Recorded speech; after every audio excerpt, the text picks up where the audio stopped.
Okay. Happy Easter, happy spring. In case you didn't know, my name is Megan Lancaster and I will be service coordinator today. Our minister, Reverend Dr. Leanne Dunkley, will give the reflection. And we, very exciting, have Christine McIntosh to be taking our children today. So we've shifted from one to another. I see so many familiar faces and I welcome those of you I know, but particularly any visitors we might have today. If you're new to North Chapel, consider signing the guest book at the back of the sanctuary. This is also where you can find hearing assistance devices and large print hymnals if you need them. So I have an announcement, and then I know that Diane and Jenny both have announcements as well. After the service, so when they come back from time away, the children are welcome to take a purple pansy. So they're the ones on either side of the window displays. They're the purple ones. So please feel free to take a pansy home with you in celebration of spring. Diane or Jenny, whichever order you want to go in. Happy Easter. Great news. We still have raffle tickets available. I know. We may have to line up in order to make sure there's not a rush. The best news is that because it's the end of our auction and we're drawing the raffle tickets today for the baskets that you can see, we'll bring them up after they're actually downstairs. Because it's the end of the time to buy them, we have put them on sale. And instead of one for $10, you can buy 3 for $30 or 6 for $60. And if you want to buy, I think we had originally 160 tickets. There are 32 left. So if you want to buy all 32, I'll give them to you for $400. But please, like this it would be awesome if people wanted to come up and just for the, you can, even if you don't want the basket stuff, like you can put somebody else's name on it if you want to, some people have done that I don't want this, but I think another person would enjoy it. But it would be great to get rid of all these raffle tickets, but you only have about half an hour after church or less, 15 minutes, and then we will draw the drawing and you won't win and you'll have wasted all your money. So no, that won't happen anyway. Thank you.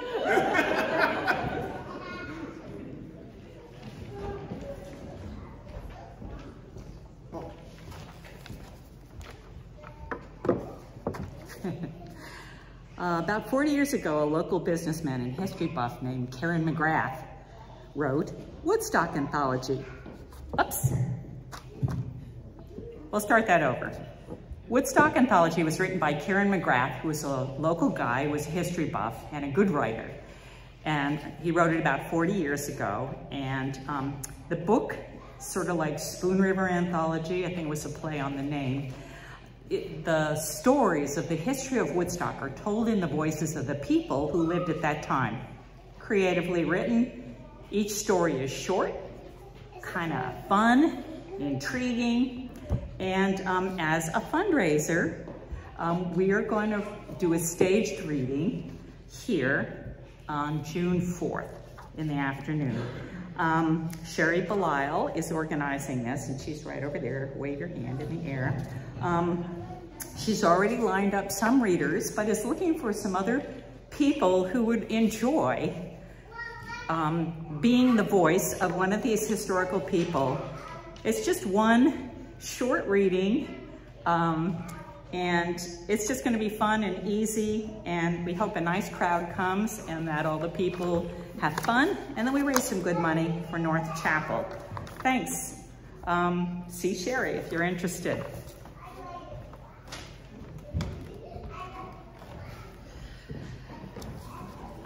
Okay, so I would like to ask or remind that if you have not already done so, you turn off or silence your phone or any other device you might have that could potentially make noise during our time together. As far as I know, there are no other announcements. I just want to look out and check and make sure I'm not missing somebody who didn't manage to reach me before we started. All right, awesome. So now we move on. Our opening words for today are from Reverend Dr. Teresa Cooley. In this time of anticipated spring, let us allow ourselves to extend the anticipation, to value the time of budding before blooming, of seeding before sprouting. This is a time of revelation, the revealing of that which is eternal, which we see every year, but still need to be reminded to see it in a new way. There is also the revelation of that which is new. Every spring we encounter something never before seen. It is that very newness which embodies hope and potential for the wholeness which is yet to be. Let us allow spring to unfold slowly, that we may appreciate the true mystery of rebirth and renewal. As we head into our time of meditation, consider sitting with your feet flat on the floor, with your shoulders back.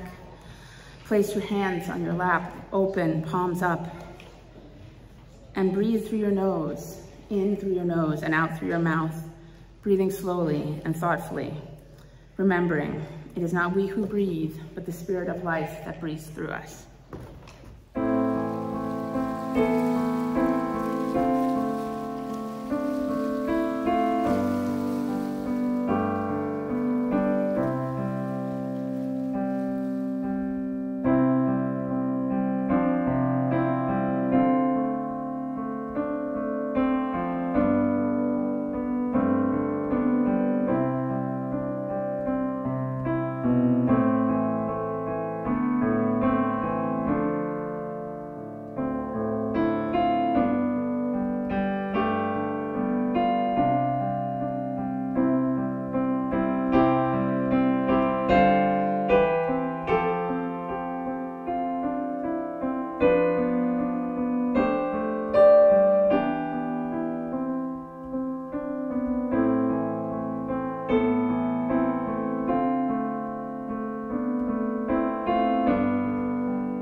I just asked Megan if I could make a brief announcement before the chalice lighting.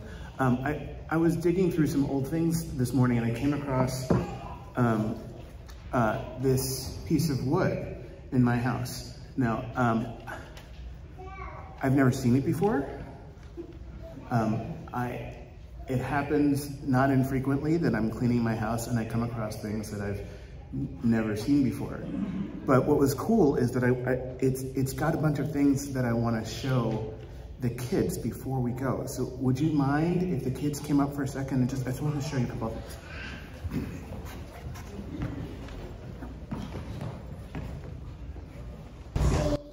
It's very rusty. Yes, there's some mold growing on it. Do you notice anything else about this piece of wood? It's all the way to the end. It's true. So, probably the real. Do you guys notice anything else? Maybe about the side? Can you see the bark there? When I hold it up like that, does the bark a lot of room or just a little bit of room?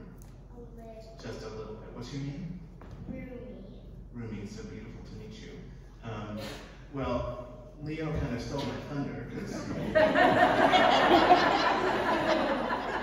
was going to talk about the rings and how each year the tree grows, depending on how much water it gets and how fast it grows, a little ring forms each time. So the tree is like, this is the earliest ring, and then that's the next year, and the next year, and the next year, and the next year. And then the next year, and then the next year, and the next year, and the next year, and the next, and the next, and now it's all the way to the end. If you want the job, you're going to have it. That was beautiful, you guys. I hope that in your time, as you're here today, you're going to have some fun outside, I know. But I hope that in your days, you keep your first year with you, and your second year with you, and your third year with you, and your fourth year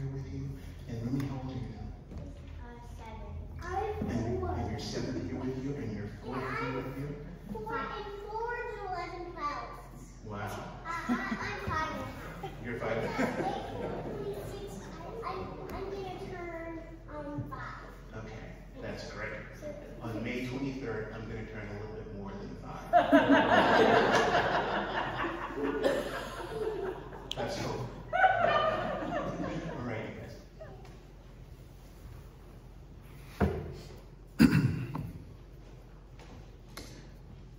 Back in 1968, when the modern environmental movement first began to pick up speed, there was an unlikely catalyst in the process. It was unlikely because it came from outer space.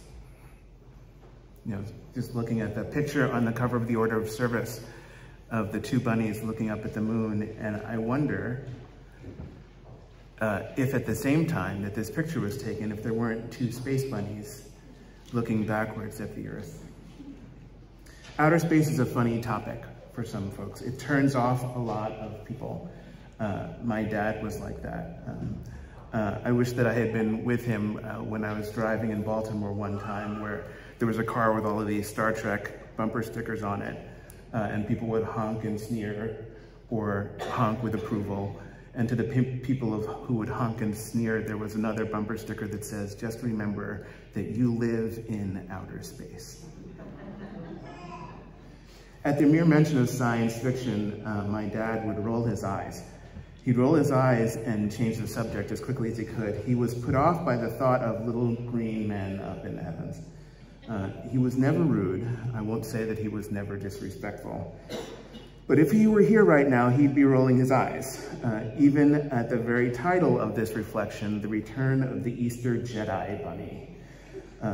He'd definitely roll his eyes, but he'd be rolling his eyes politely. My father was a deeply honorable man, and he loved me so. We had a very deep connection in this life. It's ironic. So much of Star Wars, which he hated, by the way, that's what he said about it. Oh my God. So much of Star Wars is about a deep relationship that grew between a father and a son, the Skywalkers, Anakin and Luke Skywalker. And to be reflecting on such a relationship on Easter Sunday, the celebration marking the rise of the faithful son over death at the hands of his enemies. Only days before, he was broken-hearted on the cross, broken-boned, as the Christians tell it, in great conflict with his father, and he cried out, "Why have you forsaken me?" before he perished. Although my father would have understood the irony, he would not have valued it, not in the context of little green men. Nevertheless, the modern environmental movement was catalyzed by something that came from outer space. It was not the Easter Jedi Bunny. It was a picture, a beautiful image that we'd never seen before. It was a picture of our home. The crew of Apollo 8 had lost radio contact with the command center, Houston, as expected, when they went around the dark side of the moon. And inevitably, there was some suspense. And then when they came back around, they got into radio contact and they snapped a picture called Earthrise. That picture exploded in the consciousness of humankind and led to dramatic changes. Within 18 months of this picture being taken, the modern environmental movement had begun, inspired by something that came from outer space. Joni Mitchell wrote about such a thing. She wrote about this picture precisely, actually. She wrote, at a highway service station, over the month of June, there was a photograph of the Earth that was taken coming back from the moon. And you couldn't see a city on that mirrored bowling ball or forest or a highway or me here least of all. And you couldn't see these cold water restrooms or this baggage overload westbound and rolling, taking refuge in the roads. We can find sacred and equally the most refined and the most mundane of things. A trip to the moon, a trip to the loo at a service station by the side of the road. But we can only do it if we're not afraid of the wilderness out there, and we can only do it if we're not afraid of our own selves. But sometimes we are, because something falls within us so low. Times are so hard sometimes, yet something also rises. Some things fall beyond our reach, beyond this life and even past death as we imagine it. Some things fall so far and so deep, so dark, cold, and distant and we find ourselves alone and free and fine because something within us also rises, mysterious and powerful, unimagined and holy now, I believe. I mean, I might be wrong, but I doubt it, because this morning the stone is rolled away. Something falls and something rises, mysterious, fierce, tameless, brave, wild, and truly free. So reach deep within your wild heart. Something within is born anew. Crazy Christians all around the world are over-caffeinated now. Having awakened this morning at daybreak, sometime before the dawn, some have climbed mountains or found some quiet space in an open meadow, or quiet places in glens of trees. Crazy Easter celebrating Christians in warmer climes are gathered now at shorelines, looking east across the ocean or across waters of some kind. They are standing on rooftops in the centers of cities, floating in kayaks on freshwater lakes to see the sunrise up from below the far horizon, to see the sun rise up somehow from beyond the reach of death and into life again. They believe in a powerful story, and I believe it too, and strangely enough, so did my father. In his own way, he sang out clearly, "Jesus Christ is risen today, hallelujah."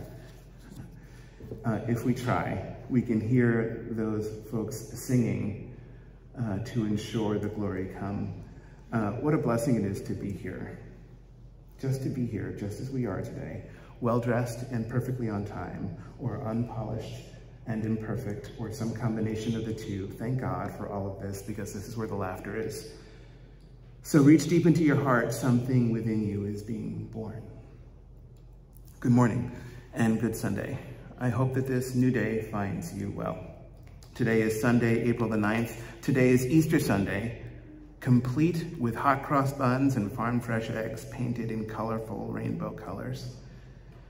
Complete with the Easter Jedi Bunny returned to us from outer space. Have you ever encountered the famed Easter Jedi Bunny? Don't be shy. Do you know if there are Easter eggs up there in outer space? There have to be, right? I mean, what kind of sense would it make if there weren't Easter eggs up in the heavens? That would be crazy. Do you remember looking up as a kid and looking up at the stars in deepest wonder and fascination? Do you remember being a kid and staring and really being a kid when you really started thinking about all of that vastness up there? How infinite, how endless, how dark and cold and called by mystery. How old were you when you first imagined walking on the moon? Were you 7 or 17? Or were you 70 years young? Or have you imagined such a thing just yet? And are you still in touch with that awestruck, playful, timeless part of you? What does Easter mean for kids in outer space? A 9-year-old friend once asked this question of me, and I hesitated. I didn't know how to answer the question. Most of us don't know how to answer a question as wild as this one. Those of us who do know how to answer such a question only know how to do it because we still allow ourselves to dream the dreams of children. Do you do that? When we allow ourselves to dream, the answer to the Easter in outer space question is usually obvious. But if we dream and we still don't have the answer, we can just ask the Jedi Easter Bunny. Ask the Easter Jedi Bunny. He's very wise. He knows everything. Bunny Wan Kenobi is his name. He's super nice, and he will quickly reassure you that Easter is awesome in outer space. As it is on Earth, so it is up in the heavens. Hot cross buns and farm fresh eggs and all. Not everybody knows the legend of the late, great Bunny Wan Kenobi. Obi-Wan Kenobi was much more popular. Obi-Wan Kenobi was the Jedi Knight in the Star Wars tale who trained the young hero Luke Skywalker. Obi-Wan shared with him the secrets about a magical power called the Force. It's legendary. Once properly trained, a skillful Jedi can make positive use of the Force in order to see without one's eyes, in order to fight above one's capacity, in order to access power that is unique in the universe, and yet is still entailed in every thundercloud and in every drop of rain, in every child's cry, in every petal of every sunflower, in every sunset sky and grain of sand. May the Force be with you became something like a mantra, or maybe something like a cross between a mantra and a prayer, and it meant bonne chance, or it meant best of luck, or it meant buena suerte. It was a hopeful thing, fiercely hopeful and stronger than death, strong enough to roll away the stone. Now, we all know the earthly story, right? After the death of Jesus, after they had taken his life, there was a man named Joseph. He was a member of the council. He was a good man. He came from a Judean town called Arimathea, and he himself was waiting for the kingdom of God. Going to Pilate, he asked for Jesus' body, and he took it down, and he wrapped the body in linen cloth and placed it in a tomb that was cut out of a rock, one in which no one had been laid. Still, the body needed to be prepared. And so the women who had come with Jesus from Galilee followed Joseph, and they saw the tomb and how the body was laid in it. And then they went home to prepare the spices and perfumes, but they rested on the Sabbath. Their good faith commanded this of them. After the Sabbath had ended, on the first day of the week, very early in the morning, the women took the spices that they had prepared and they went to the tomb. And they found the stone rolled away from the tomb, and when they entered, they did not find the body of Jesus. They must have wondered about this. Wouldn't you? I would, no doubt. It's strange to me, and I've had more than 2,000 years to reflect about it. Surely it was very strange to those women at the time. And while they were wondering about all this, suddenly two men in clothes that gleamed like lightning stood right there beside them. And in their fright, the women bowed down with their faces to the ground. But the men said, "Why do you look for the living among the dead? He's not here. He has risen. Remember how he told you, while he was still with you in Galilee, the Son of Man must be delivered over the hands of sinners, be crucified, and on the third day, be raised again." They said that they remembered these words. So it was strange that day to know that his brave words were true. Excuse me. Now, when I was a kid, I struggled with this story. It was hard for me. Easter meant that a lot was being thrown at me all at once. First, there was the death and the resurrection story. Excuse me. Thank you. First, there was the death and resurrection story, which is a lot all by itself. But this was compounded by eggs and bunnies and hot cross buns in family time. Now, I tried to pretend like all of this made sense to little old me, but it didn't, not at all. But no one other than me was the slightest bit concerned about it. I was the only one. That was when I first reached out to Bunny Juan Kenobi. Strike that. That's not quite true. It's better to say that that's when I first invented Bunny Juan Kenobi. And then the Star Wars movies came out in 1977. I was 12 years old.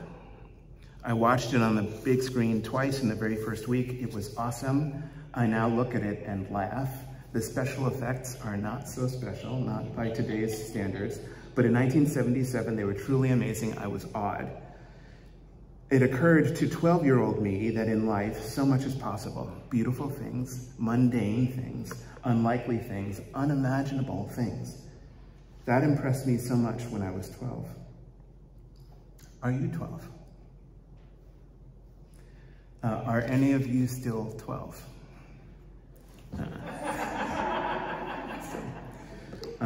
How about 11? Are any of you still 11 years old? I don't know, you always have better luck with 11 somehow. Perhaps I should frame my question a little bit more clearly. There is a story by a woman named Sandra Cisneros, a story called 11. It's a birthday story about the way it is. It's lovely. Its first words are these. What they don't understand about birthdays, what they never tell you, is that when you are 11, you are also 10 and 9 and 8 and 7 and 6 and 5 and 4 and 3 and 2 and 1. And when you wake up on your 11th birthday, you expect to feel 11, but you don't. You open your eyes and everything is just like yesterday, only it's today. And you don't feel 11 at all. You feel like you're still 10, and you are, underneath the year that makes you 11. Like some days, you might say something stupid. That's the part of you that's still 10. Or maybe some days you might need to sit on your mama's lap because you're scared. That's the part of you that is 5. And maybe one day when you're all grown up, you might need to cry like you're 3, and that's okay. That's what I tell Mama when she's sad and she needs to cry. I say maybe she's feeling 3. Because the way you grow old is kind of like an onion, or like the rings inside the trunk of a tree, or like the little wooden dolls that fit one inside the other each year inside the next one. That's how it is being 11 years old. You don't feel 11, not right away. It takes a few days, weeks even, sometimes even months before you say 11 when they ask you. And then you don't feel smart 11, not until you're almost 12. That's the way it is. So in this spirit, I ask you, are you still 12 today? Find that part of you. Please don't let it fall away. And if it feels like it already has fallen away, see if you can call it back to you. The chances are good, they're favorable, that we can rediscover immaturity. Enlightened immaturity, let's call it. Let's see if we can live into that. It's a tool that might be useful in this world. So when I was 11 or 12, I saw Star Wars for the very first time, and I met Obi-Wan Kenobi, the wise man, sage, and teacher. And then I invented Bunny Wan on the very next Easter Sunday. I might have invented Bunny Wan with my 7-year-old self, or with my 4-year-old self, or maybe with my 57-year-old self. But I can still talk to Obi-Wan and Bunny Wan like they were spirits, like they were angel guides that walk through life with me. When I want to learn about the wisdom of the Force, I turn to Obi-Wan. When I want to learn more about Easter and outer space, I turn to Bunny Wan. It's not too complicated. So Bunny Wan told me that the key to understanding Easter and outer space is wonder. Because Easter is all about wonder of resurrection. It's about how things come back to life. That's why it happens in the spring. It's all about fertility and unimaginable possibility. Thus the eggs, the symbols of new life. Thus the bunnies, the signs of fertility. Easter is all about bringing life into lifelessness, bringing new vitality into that which is inhospitable. You know we're doing this for real, right? We are. We're literally bringing life into lifelessness. We're going back into outer space. Have you heard about this? It's a real life mission called Artemis 2. And I'm not kidding, by the way. 4 astronauts, Reed Wiseman, Victor Glover, Christina Koch, and Jeremy Hansen, are preparing for a 10-day journey around the moon and back. They will fly further into outer space than anyone has ever done before. And it's all set to take place in November of 2024. So they're excited, these 3 Americans and this astronaut from Canada. I'm excited, and so is Bunny Wan, especially today.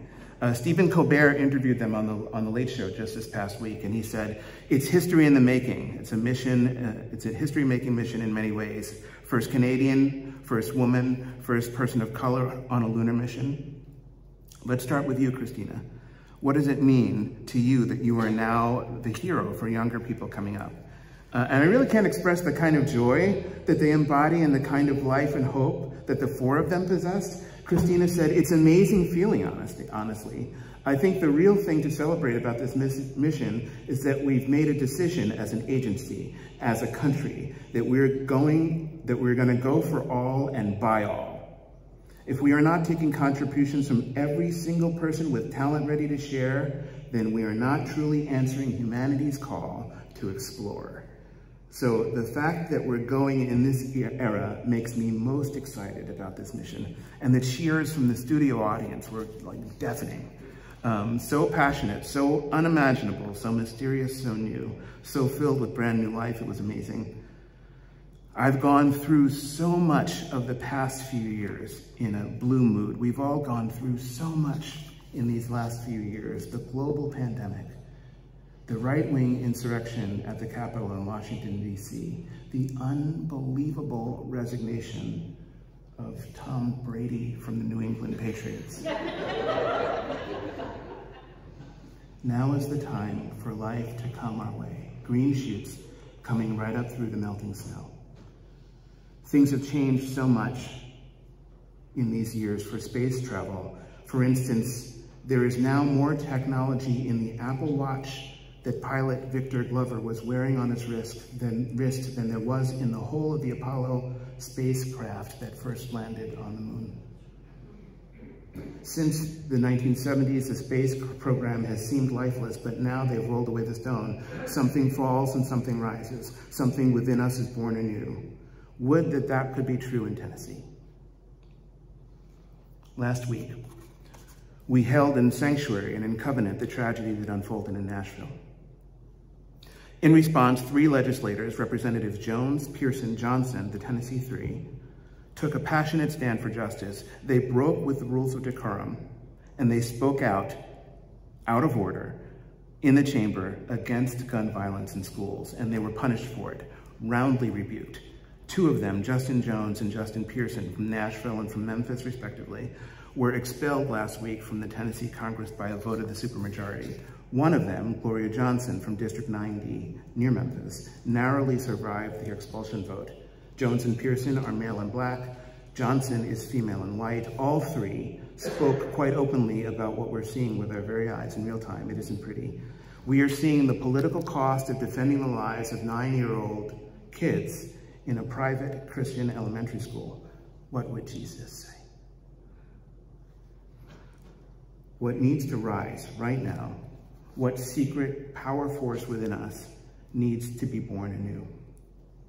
I think that this secret power force is called belonging. I belong to you, you to me, we to one another. But maybe belonging not in the usual sense, not in the common way.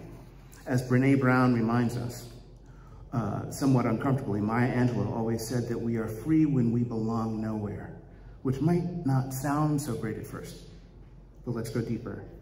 Brene Brown did.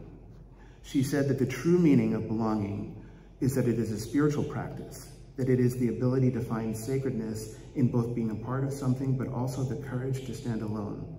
For those of us who struggle to have the courage to stand alone, we know that we are at risk. We are risking that sense of being a part of something because we disagree, or because we have a different opinion, or because we love something. Something falls so low in me, yet something also rises, and I am alone and free and fine. Something falls, and something rises, fierce, brave, wild, and free. So reach deep, something is born anew. Brown says that spiritual path is finding sacredness of belonging and standing alone. She says that this is the mark of true belonging, to be able to say, yes, I'm a part of something bigger, and also I will stand alone when I need to. You belong everywhere and nowhere, and that is liberation. She offers excellent advice for us all to follow, and here it is. Don't walk through the world looking for evidence that you don't belong, because you will always find it. And don't walk through the world looking for evidence that you're not enough, because you will always find it. It's not enough anymore to make our lives so small and afraid. It's not enough to retreat or to comply or go along quietly or calmly. The world needs our fullness right now, our laughter, our joy, our sorrow, our grief, our life. And we need fullness from the whole wide world, so here's the key. There will be times when standing alone feels too hard, too scary, and we will doubt our ability to make it through the uncertainty. Someone, somewhere will say, don't do it. You don't have what it takes to survive the wilderness. You don't have what it takes to survive the wilderness. This is when you reach deep into your wild heart and remind yourself, I am the wilderness. Perhaps this is the wild heart that had fallen away from us from a time that fell beyond our reach. Ella Fitzgerald used to sing, when all the world is a hopeless jumble and the rainbows tumble all around, heaven opens up a magic lane. When all the clouds darken up the skyway, there's a rainbow highway to be found, leading from beyond your window pane to a place beyond the sun, just a step behind the rain, somewhere over the rainbow. Way up high, there's a land that I heard of once in a lullaby. So how do we look down from some station high above and hold on to the best that we are becoming possible? Christina Koch talks about something that she called the overview effect, something that she experiences from outer space. She says she looks out of the great bay window, looking down at the earth, and she sees just that, the earth. She says, you see this thin blue line that is the atmosphere. And when you're on the dark side of the earth, what you actually see is a very thin green line that shows where the atmosphere is. And what you realize is that every single person that you know is sustained inside that thin green line. Everything else outside it is completely inhospitable. But you don't see borders, you don't see religious lines, you don't see political boundaries. All you see is earth. And you see that we are way more alike than we are different. Christina Koch sounds like a Jedi to me. Something falls within us and something also rises. Some secret, sacred power force returns to us somehow. So happy Easter, everyone. The world in this great universe is a special place. And I know I speak for Obi-Wan and Bunny-Wan Kenobi when I say, may the Force be with you on this lovely day and in the days to come. May it be so. Blessed be, and amen. At a highway service station over the month of June, there was a photograph of the earth taken coming back from the moon, and you couldn't see a city on this mirrored bowling ball or a forest or a highway or me here least of all. I wonder what the cold water restrooms have a picture of on the moon. May we ask Bunny-Wan, happy Easter. May it be so. Enjoy the day. Blessed be.